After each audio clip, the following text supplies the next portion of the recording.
Good evening and thanks for joining us. First up tonight, our Transport and Traffic Special Report.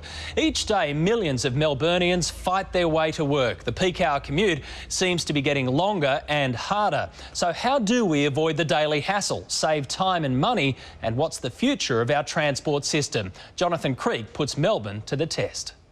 I think I've seen the back of this car more than I've seen my mother this year. It used to be inconvenient and unreliable, but basically the system's completely collapsed. And it'll really start to just back up now. We probably will crawl.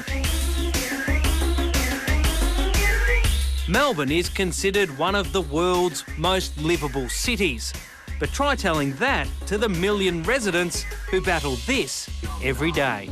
It's horrendous on all the freeways this morning. There's a two-car bingle inbound around Wellington Road. The peak hours long gone. Chaos now stretches for hours. Road or rail makes no difference. And things are going to get worse. 1,200 new people a week move to Melbourne.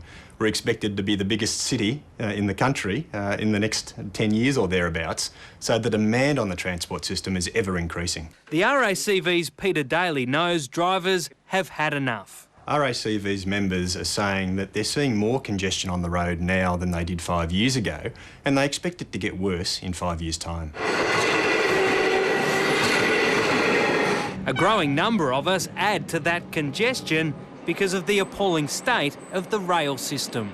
There have been some days where there was only a 50-50 chance that your train would turn up at all. This wouldn't be accepted anywhere else in the world, not even in third world countries. 2,379 rail services were cancelled in January alone. Connex blames the high temperatures, specifically track buckling, and air conditioning failures for much of the inconvenience. In Adelaide, where the heat wave was longer and hotter, only a handful of services were cancelled. Transport and planning expert Paul Mees. Nobody else in Australia has privatised their rail system and nobody else is planning to, partly I think because they've looked at us and seen what's happened. As Minister, I clearly have to accept the responsibility and look at what we can do, what Connex can do, work with them to make sure that we improve the service. Besides the heat, Public Transport Minister Lynn Koski blames a 36% increase in passengers in just 3 years. Growth of that magnitude has not been recorded anywhere else in the country. We have to demonstrate to commuters that we're doing all that we can to fix the immediate issues and to invest in the longer term. Providing more services more often and for more people, the obvious priority. Later this year, Connex's contract is up. Is it time to bring the public transport system back to the government? All the advice that we've got is that we are better to have a private operator running the system. While our tram network is considered world-class, it's only useful if you live within its reach. This is what happens if you don't.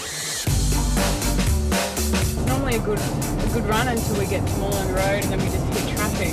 The traffic is crawling. There's nothing that you can do, so there's no point getting upset.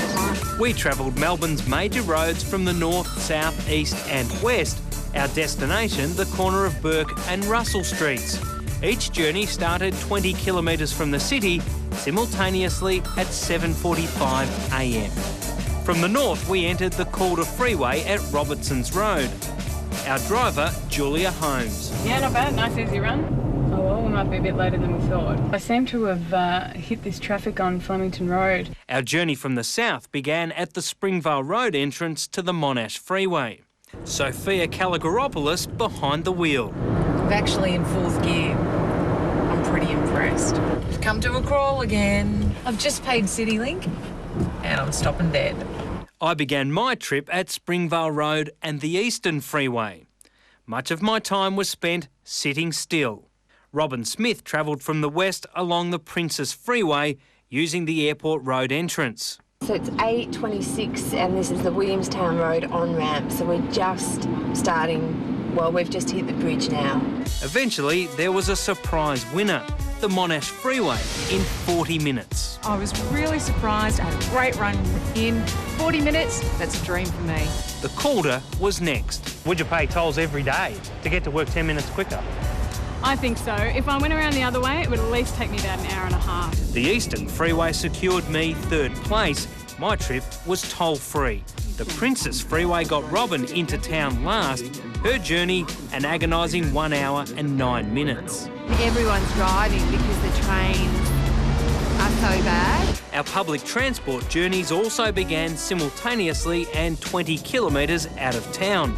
We travelled from Roxburgh Park Station in the north, Glen Waverley in the south and Aircraft Station in the west.